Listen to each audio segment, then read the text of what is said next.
What's up, y'all? Welcome back to my channel. Today we're going to be reacting to craziest miracle moments in the NFL. I got my NFL jersey on for this.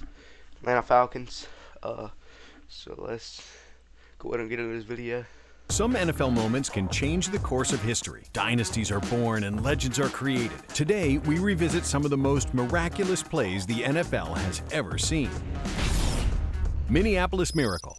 Up 17-0 at the half, the Minnesota Vikings were ready for the NFC Championship game. Until, in typical Minnesota Vikings fashion, they blew it. The Saints came back from the early deficit and took the first lead of the game with 3 minutes to play. Field goals for each team gave the ball back to the Vikings with 25 seconds left. With time running out, the Vikings knew their only hope was to complete a pass near the sideline and pray they could get out of bounds to attempt the go-ahead field goal. But no one was prepared for what was to follow. Quarterback Case Keenum looked in the direction of Stephon Diggs near the sideline, and Saints rookie safety Marcus Williams was in the perfect position to make the play on Diggs to end the game. Then, the unimaginable. Williams seemingly ducked out of the way, and Diggs was as surprised as anyone when he saw that there was nothing but green grass between him and the end zone to score the first ever walk-off touchdown in NFL postseason history. Mile High Miracle. That's crazy. I don't know why Marcus Williams ducked. I mean, I'm a Falcons fan, so that makes me happy to see the Saints. That happened to the Saints, but, you know.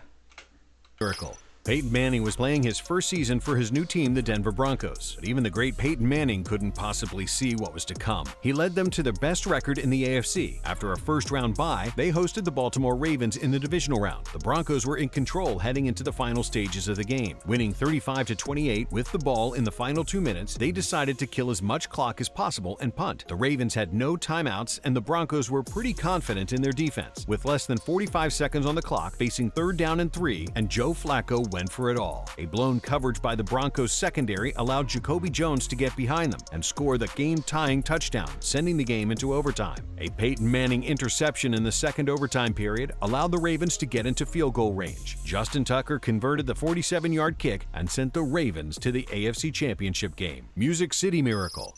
In 1999, the Titans played their first ever playoff game in Tennessee. After a franchise-best 13-3 season, the Titans faced the Bills in the AFC wildcard game. With just 16 seconds left and no timeouts remaining, the Bills opted to kick the go-ahead field goal on 3rd down to put them up 16-15. Bills players were celebrating on the sideline, and they were on their way to the next round. Little did they know the Titans had prepared for this exact situation. Head coach Jeff Fisher had installed the perfect special teams play, and the Bills wouldn't know what hit him. The kick was fielded by Lorenzo Neal at the 25, who pitched it back to Frank Wycheck, who threw it across the field to Kevin Dyson with a lane and blockers in front. Dyson took it 75 yards and scored the game-winning touchdown, sending shockwaves through the league. And if that wasn't bad enough, the Bills failed to get back into the playoffs for 18 years. The helmet. Damn. I didn't know that. 18 years. I know this helmet catch. Eli Manning may have been a middle-of-the-pack quarterback during the regular season, but the postseason is when he played the best football of his career. The 16-0 New England Patriots came into this game as overwhelming favorites. No one in their right minds picked the Giants to win. The Giants, on the other hand, were the 5th seed in the NFC and coming off a narrow overtime victory over the Packers in the NFC Championship game. It was a very low-scoring game heading into the final 2 minutes. The Patriots led 14-10. The Giants got the ball back on the 16-yard line with the opportunity to win the Super Bowl. The drive almost came to a tragic end when cornerback Asante Samuel had the ball in his hands. Oh, Asante Samuel. I think his son's in the NFL right now. Asante, I think he plays for the Chargers. Luckily for Eli and the Giants, he dropped the game-winning interception. Then the following play would send shockwaves around the world. The Patriots defense had Eli Manning within their grasp, ready to sack him, but somehow he managed to pull away and throw a 40-yard bomb to David Tyree, who caught the ball on his helmet with a defender all over him. The Giants went on to score, become champions, and the helmet catch would go down as one of the greatest plays in NFL history. Malcolm Butler interception. I think this one gets the Seahawks. Super Bowl 49, the New England Patriots versus the defending champion Seattle Seahawks. The back-and-forth encounter would be decided by arguably the worst play call in NFL history. Tom Brady and the... Wait, in this play right here, I heard that they had a run set up for Marshawn Lynch to run it, but Russell Wilson audibled and made it a throw, and he threw a pick.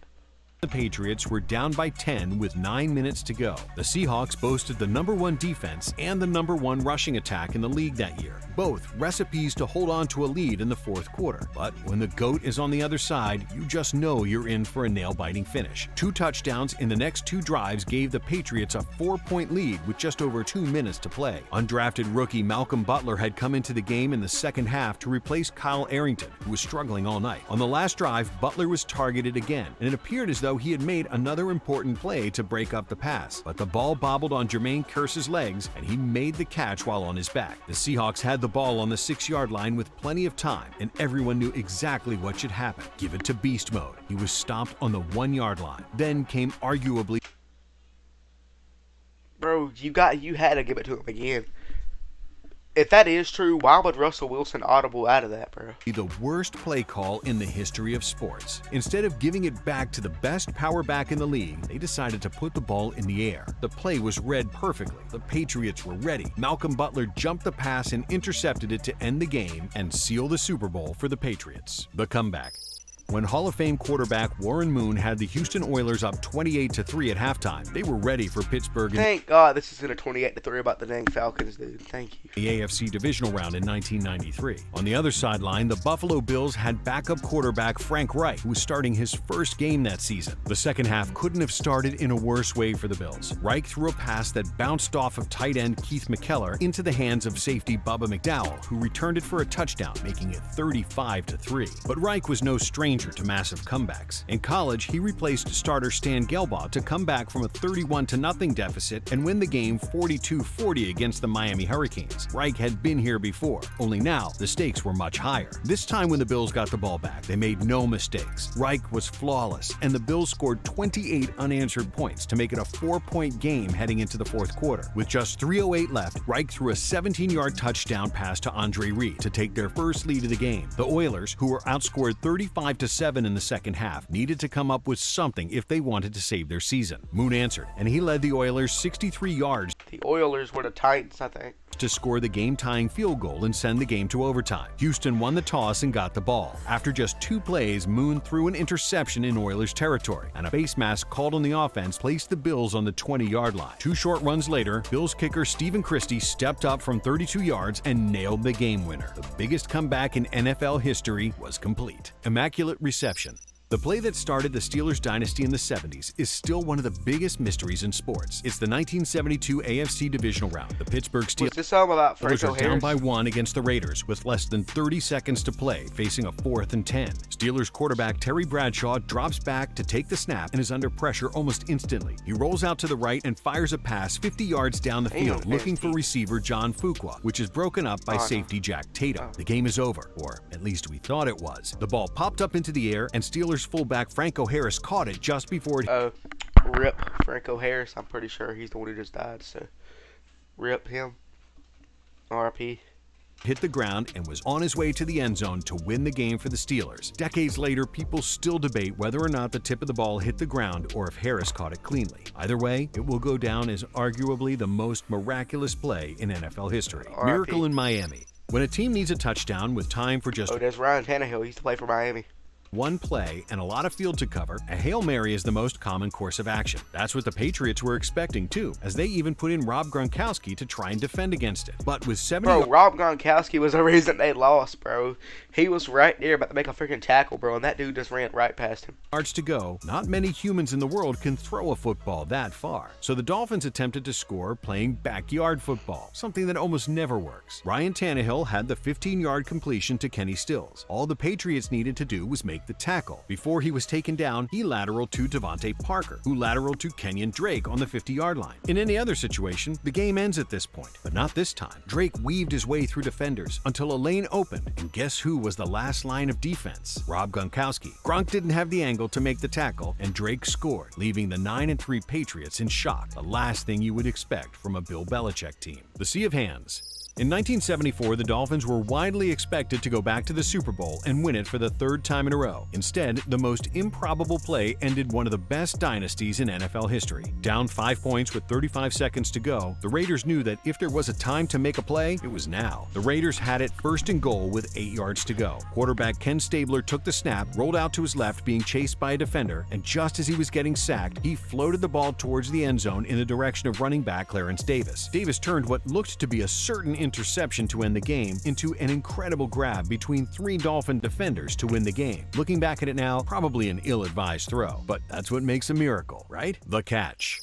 There's nothing like beating your conference rivals in heartbreaking fashion to start a dynasty of your own. In 1981, that's exactly what the San Francisco 49ers did. This game would go on to shift the balance of power in the NFC for a decade and would see the 49ers' West Coast offense become more prominent around the league. The Cowboys had represented the NFC in 3 of the last 6 Super Bowls and firmly earned the name America's team. The 49ers, on the other hand, had never been to the big game. San Fran was down by 6 with less than 5 minutes to play when Montana got the ball on their own 10-yard line. 14 plays and 84 yards later, the 49ers were within touching distance of taking the lead and booking a ticket to their first ever Super Bowl. Joe Montana took the snap and began to roll right. He waited to the last second and put the ball where only his receiver, Dwight Clark, could grab it. The 49ers took the lead with less than a minute left, securing the conference championship. They went on to win that year, and over the next 10 years, Joe Montana would lead the 49ers to 3 more Super Bowls. The Hail Mary.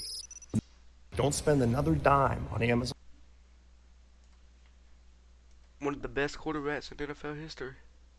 91 yards and less than 2 minutes separated the Dallas Cowboys and elimination in the 1975 playoffs. The third-ranked Minnesota Vikings defense was pretty confident they would be able to see out the game when the Cowboys were faced with a 4th and 16 on their own 20-yard line. But quarterback Roger Staubach had other plans. To this point, both offenses struggled to make big plays. The Cowboys needed just that to save their season. Staubach took the snap and threw a bomb to Drew Pearson, who made a brilliant catch on the sideline at midfield. The following play would change the NFL forever. Staubach dropped back and threw a 50-yard prayer up to Pearson in double coverage. The pass was underthrown, but Pearson came back for it. The ball went through his hands, and he caught it between his elbow and his hip. When asked after the game, Staubach admitted that he closed his eyes and said a Hail Mary while the ball was in the air. This was the birth of the name Hail Mary, and it allowed Pearson to walk into the end zone, sending the Cowboys to the NFC Championship game. Miracle at the Meadowlands.